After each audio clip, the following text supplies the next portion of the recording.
SIR শুনানিতে এবার DNA টেস্টের দাবি। মালদার হরিশ্চন্দ্রপুরে দাদুরের কবরের মাটি নিয়ে শুনানিতে হাজির তার নাতি।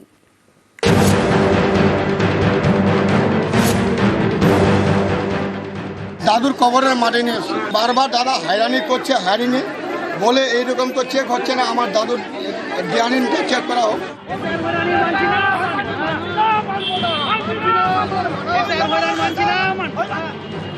মালদার হরিশ্চন্দ্রপুরের ওয়ারি দৌলতপুর এলাকার বাসিন্দা সালেক সহ তার গোটা পরিবারকে শুনানির নোটিশ পাঠায় কমিশন।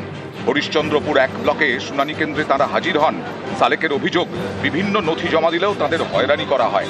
এরপরেই ক্ষোভে ফেটে পড়েন সবাই। সালেকের দাবি, তারা ভারতের নাগরিক, একাধিক নথি দেওয়ার পরেও তাদের হয়রান করা হচ্ছে। তাই নাগরিকত্বের প্রমাণ দিতে দাদুর কবরের মাটি নিয়ে সোমবার শুনানি কেন্দ্রে যান নাতি। বংশ পরিচয় যাচাইয়ে তিনি ডিএনএ টেস্টের দাবি করেন।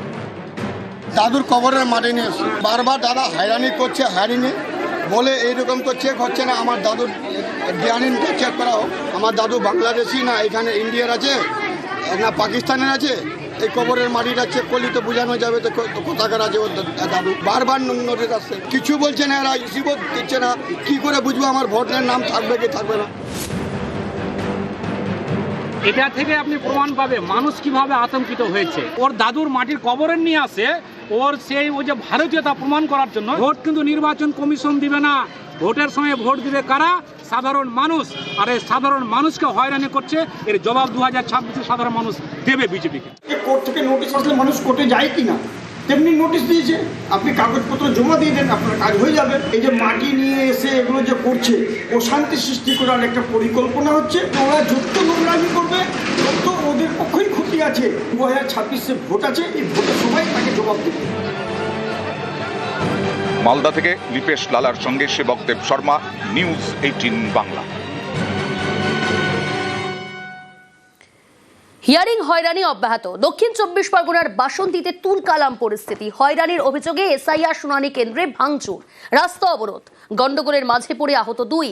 রাজ্য পুলিশের নোডাল অফিসার ও জেলা শাসকের থেকে রিপোর্ট তলব করেছেন সিইও।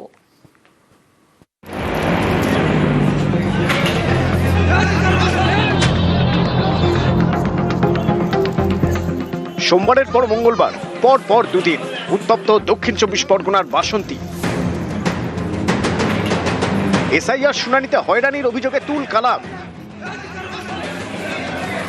শুনানি কেন্দ্রে তাণ্ডব, টেবিল চেয়ার ভাঙচুর, রাস্তায় আগুন জ্বালিয়ে অবরোধ। আসরে নেমে পড়েন বাসন্তী পঞ্চায়েত সমিতির সহসভাপতি। যারা উত্তেজিত হয়ে গেছে রিসিভ দিতে হবে, আর আমাদের আধিকারিকরা বলছে আমরা কোনো রিসিভ দেওয়ার কোনো আমরা অর্ডার পাইনি। এবার সেই জায়গা দাঁড়িয়ে শুরু হয়েছে, ওখান থেকে সবাই আসলাম, আসার পর সবাইকে ঠান্ডা করলাম। বাসন্তীর বিডিও অফিস সংলগ্ন কর্মতীর্থে মঙ্গলবার শুনানি চলছিল, সেখানে চূড়ান্ত হয়রানির অভিযোগ।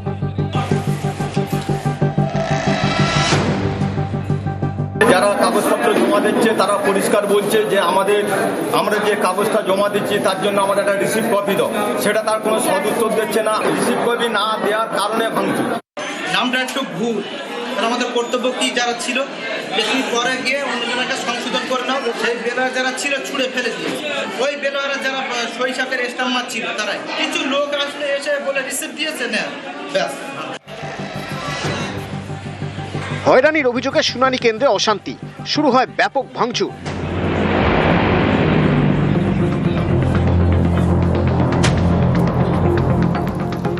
বাসন্তী গদখালি ও বাসন্তী ঝড়খালি রাস্তা অবরোধ করা হয়।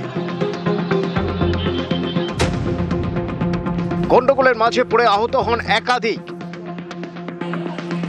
অশান্তির জেরে ঘণ্টাখানেক বন্ধ থাকে শুনানি। বাসন্তীর ঘটনায় রিপোর্ট তলব করেছেন সিইও।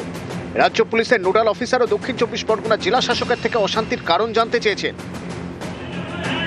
নিউজ 18 বাংলা। একদিকে হিয়ারিং হয়রানি অব্যাহত, অপরদিকে এসআইআর শুনানির আতঙ্কে মৃত্যুর অভিযোগ সামনে আসছে।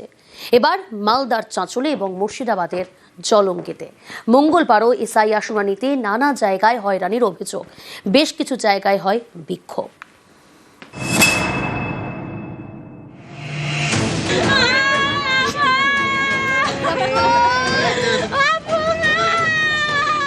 মালদার চাঁচলের বাসিন্দা জলিল আলী। মঙ্গলবার সকালে তার মৃত্যু হয়।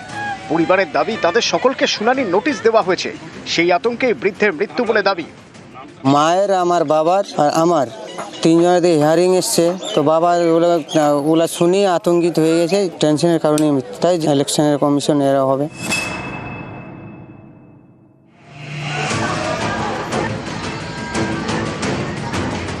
মুর্শিদাবাদের জলঙ্গির নওদাপাড়া এখানকার বাসিন্দা আকসার শেখ। মঙ্গলবার সকালে তার হার্ট অ্যাটাক হয়। হাসপাতালে নিয়ে যাওয়ার পথে মারা যান। পরিবারের দাবি 27শে জানুয়ারি শুনানিতে ডাকা হয়েছে, সেই আতঙ্কেই মৃত্যু। ভাই আমার ছেলে হচ্ছে 4টি, সব ছেলেরই কাগজ উল্টো পাল্টা হয়ে গেছে। সম্পূর্ণ আসে নিজে চলে গেছে, ভাই চলে গেছে।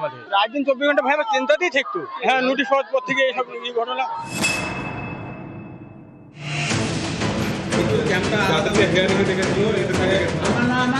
বীরভূমের নলহাটি পুরসভা 16 নম্বর ওয়ার্ড এখানকার বাসিন্দা শাহনাজ বেগম 152 নম্বর বুথের বিএলও। পরিবারের দাবি তিনি নার্ভের সমস্যায় ভুগছেন, তার উপর কাজের চাপ। এর ছেড়ে মঙ্গলবার কাজে বেরিয়ে অসুস্থ হয়ে পড়েন। নার্ভে প্রবলেম আসলে, আর সত্ত্বেও বুদ্ধি সঙ্গে বারবার যাওয়া সত্ত্বেও চেঞ্জ করেন। তুমি ডেইলি 50 টাকা পাঠালে আসতে হবে না, যে এসে ওখানে চিৎকার করাতেই হবে।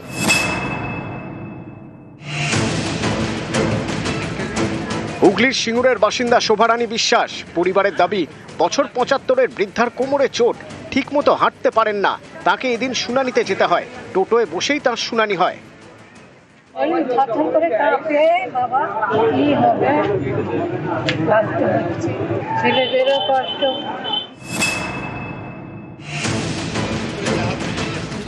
মুর্শিদাবাদেরই রানীনগরের শুনানিতে গিয়ে হাত ভাঙল বৃদ্ধার। অভিযোগ, শুনানির লাইনে ধাক্কাধাক্কির জেরে পড়ে যান, তাতেই হাত ভাঙে।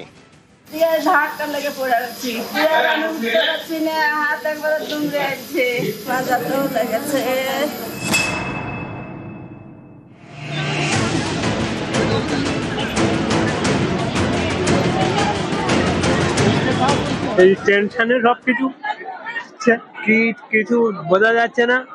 এমনি কাগজ যাওয়ার পর থেকেই এরকম টেনশন চলছে।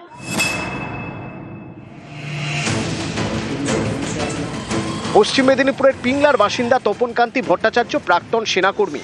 তাকেও যেতে হয়েছে শুনানিতে। 1992 সালে আমি ফৌজে জয়েন করি। তো আজকে এতদিন সার্ভিস করার পরে, আর্মিতে কাজ করার পরে, সব কিছু করার পরে খারাপ লাগছে যে নাগরিকত্বের প্রমাণ আমাকে দিতে হবে। আজ এটা নেই, কাল সেটা নেই, আজ এটা আনতে হবে, কাল ওটা আনতে হবে। তুগলকি রাজ চলছে আর কি।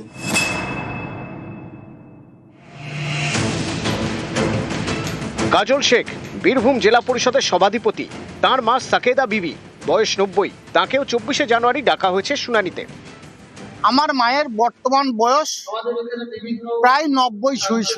2000 সাল থেকে আমার মা পেনশন পায়। কেন্দ্র সরকার আমার মাকে পেনশন দিচ্ছে, আবার সেই কেন্দ্রীয় সরকার আমার মাকে লাইনে দাঁড় করাচ্ছে।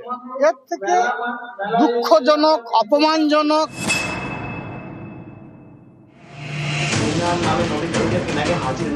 আরামবাগের মায়াপুর পঞ্চায়েত এলাকার শেখ লপাড়া স্থানীয়দের দাবি এখানকার প্রায় 350 জন শুনানির নোটিশ পেয়েছেন। এর মধ্যে বেশিরভাগই পরিযায়ী শ্রমিক, কেউ থাকেন মুম্বাইয়ে, কেউ দেশের বাইরে। দিয়ে ফিরে আসছে, তারা কি করে আসবে? তারা তো বাইরে কাজ করছে, সেই ম্যাডামের কাছে কাজ করছে। ম্যাডামের আবার কাগজ লিখে দিয়ে পাঠালে প্যাডেতে একটা যায়, সেইটা আবার অনলাইনে পাঠাবে, দিয়ে দিব। উত্তর 24 পরগনার সন্দেশখালী 1 নম্বর ব্লকের বিডিও অফিসে চলছে এসআইআর শুনানি। অভিযোগ, শুনানির পরে কোনো রসিদ দেওয়া হচ্ছে না। এ নিয়ে বিডিও অফিসে চলে ভাঙচুর। যারা হিয়ারিং এসেছিল তাদের মধ্যেই কোনো দুষ্কৃতী নবাপন্ন মানুষ হিয়ারিংয়ের সময় ভাঙচুর করেছে। আমার টেবিল থেকে শুরু করে আমার অফিসের কম্পিউটার, আমাদের হিয়ারিং অফিসার, আমারই নিজস্ব হিয়ারিং ছিল, মাইক্রো অবজারভার ছিল, তাদেরকেও থ্রেট করা হয়েছে। উত্তর 24 পরগনারই বারাসাত পুরসভা 1 নম্বর ওয়ার্ডের ভোটার প্রায় 6000। অভিযোগ, তাদের মধ্যে প্রায় 4000 জনকে এসআইআর শুনানির নোটিশ দেওয়া হয়েছে। এ নিয়ে কাজীপাড়ায় অনেকে বিক্ষোভ দেখান। স্যার আমরা চাই, কিন্তু এই সুশৃঙ্খলভাবে, কিন্তু এখন দেখা যাচ্ছে মোস্ট অফ দেম মানুষকেই আমরা এর বিরুদ্ধে আন্দোলন শুরু করেছি। বৃহত্তর আন্দোলনে আমাদের যেতে হলে আমরা নিশ্চয়ই যাব।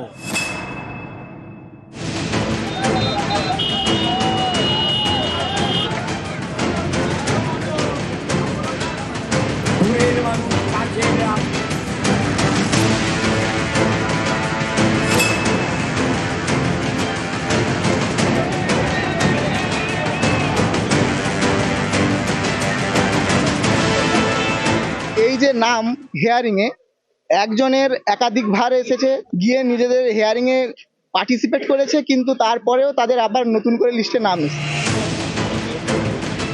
নিউজ 18 বাংলা।